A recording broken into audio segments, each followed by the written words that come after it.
Good morning, YouTube. Good morning, YouTube. Don't you be taking the mick out of me. I've brought you along with the camera, and she's taking the mick out of us. You're affecting us. It's not just me. You're attacking all of us. Anyway, we've gone into town. We've had a breakfast, so we've got some energy and stuff. What we got? Money. That's what we've got. We normally don't have money, but our circumstances have changed this week, and we have. So we've come in time to blow it. So let's see what we can get. First one is Game Station. Oh yeah, It's really good. That I think he picked it up, didn't he? The stick. Yeah, it's supposed really good. Play with his kids. Next one is CEX.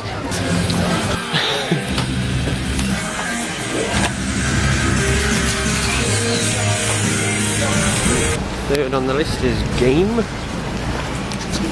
see what we got. Literally, we jump straight away, don't you? Yeah. We just found another shop, so we're going to go and try and see what this one's like. Hi guys, as you saw from that video then, we went around a few shops. I also went to one called Playtime, which is my favourite because they've got a load of retro goodness in there. And as soon as we walked into Playtime, we managed to find this, a Master System 2 boxed with 2 controllers, the cables which are to be expected. The Master System itself is in absolute mint condition, no scratches, just a bit of dust, because I've been playing on it. And as a Brooksy bonus, we got 11 games thrown in with it as well. And that came in at a price of £25. So as soon as we saw it, I snapped it up. I did reserve a Master System 2 from Martin, who owns the Game Link.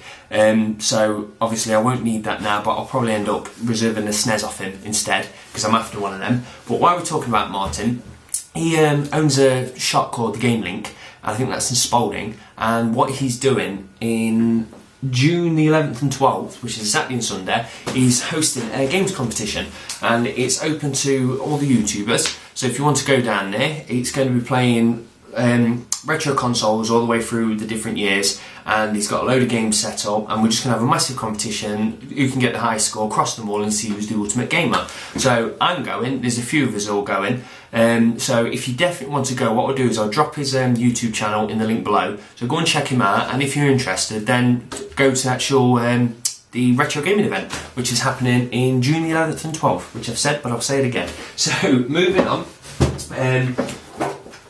we have, I'll get rid of these first of all, because when I pick up things I prefer to talk about them, and I don't really have too much of an opinion on this, because this is handheld stuff that Joe's picked up. But she went to Game Station and she managed to pick up all these boxed. So we've got Bomberman, I'm having to read these backwards, Wario Blast, Santa Claus, Spy vs Spy, Simpsons Road Rage, Tak 2, SpongeBob SquarePants, and Pokemon Pinball. All of them for 15 quid, which was a result. We did actually have Rugrats in there, and when we actually got back and opened it up, it didn't even have the game in it, so we had to go back and she ended up swapping it for, I think, Pokemon. So that was not bad for 15 quid neither. Next up we went to CEX and snapped up Broken Sword for the DS for £5, which I think is a stunning price, because I've played Broken Sword a million times over on PlayStation and PC, and I've never played it on this. This is the director's cut, and I've had a dabble, but Joe's never actually completed Broken Sword, so this is the first time she really got a chance to do it, and I think we borrowed it off somebody. She got a good way into it and then never finished it, so she's never finished this story, and I think this is one of them games you have to have completed to call yourself a gamer.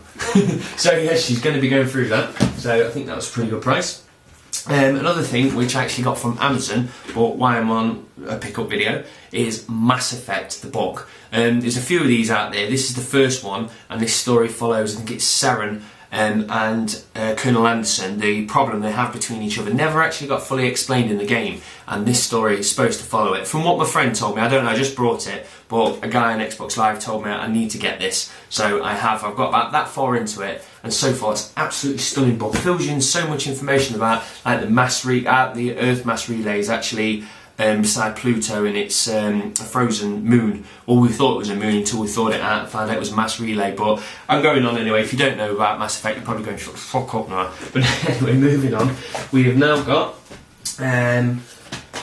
Jurassic Park Operation Genesis for the PlayStation 2. Still don't own a PlayStation 2, but I went into Oxfam and saw this for £2, so I snapped it up because I was talking to a friend not long ago and he was saying that they should create a theme park with dinosaurs, and I said, well, it was already done. And as soon as he said that, I thought, actually, I need to go back and buy this because I originally played it on the PC. And when I was looking for it on the Xbox, the original Xbox, it was going between 10 and 20 quid, so I don't know if there was many prints of it, and it's not rare, but it's holding its price. So when I saw it for £2, I thought I'd nab it. I prefer to have it on the Xbox, but when it's staring you in the face, you have it. Plus, I had like a 9-year-old running around with me buying games, and he was eyeing it up and I was eyeing it up, so I had to quickly snap it off him before he could get his grubby, sticky, candy hands on it. But next thing, I've picked up a game which I've seen before, and I've actually, well, I didn't see it. I was thinking about games and movies and what I would like to actually see as a game, and I didn't know this existed until I googled it, and when I saw it I thought, you know what, I've got to get it, and then when I saw it I nabbed it, and that is The Thing. I don't know how good it is, but The Thing is an awesome movie. I know movie games sometimes are bad, but I've heard this is a really good game. Who said that? Oh, I can't remember. One of you did.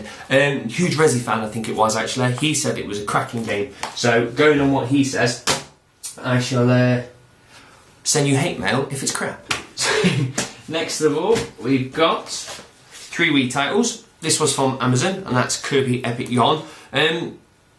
I will actually play this. I saw it in the shop, and I thought, actually, that was quite fun. Jay's been playing it, and I think it looks more kiddie-ish than I actually wanted. But I'll probably go through because I was waiting for it to come out. That was 25 quid brand new.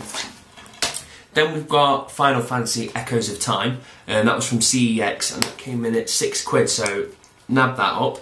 This is more than likely Joe's going to be playing this more than I am. I should get into the Final Fantasy series, I really need to, but I don't know where to start actually, so if you've got any advice which one I should start on first, let me know. And the last one is Super Paper Mario at 12 quid, which is mint, because when we're looking for it on eBay, it's about 20 to 30 quid. This definitely held its price over time, so to find it at actually 12 quid, you cannot knock it, you have to snap it up while you find it. So, moving on. Oh, this is the last ones. We've got Fallout Game of the Year edition, and that was £12, pre-owned, but it comes with everything. I played Fallout. I borrowed the actual Game of the Year edition with all the DLC, but I never got a chance to complete it because I had to borrow it back again. It's a fantastic game, so we thought at 12 quid we'll get it. Joe's played most of the DLC, but she didn't complete it, and like I said, because I've not started it, there's no reason not to buy that. While we was at Granger Games, we found this for 10 quid. Which I think is a really good price. I can't believe it's dropped so quickly. So, 10 quid. I've already completed it, but I've not gone through again. I can't see myself doing it yet, but at 10 quid, I'll chuck it on the shelf, and in about 6 months, I'll actually go through and play it all again, but be more evil than I did last time.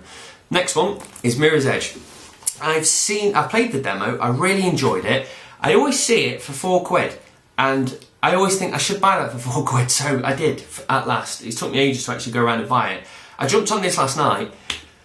This is a bloody good game. I don't know how it will pan out after a couple of hours if it becomes the same old parkour and jumping. But the action sequences in this are really, really good. For 4 quid, I'll be happy just playing the 2 hours that I have so far. So, very chuffed with that.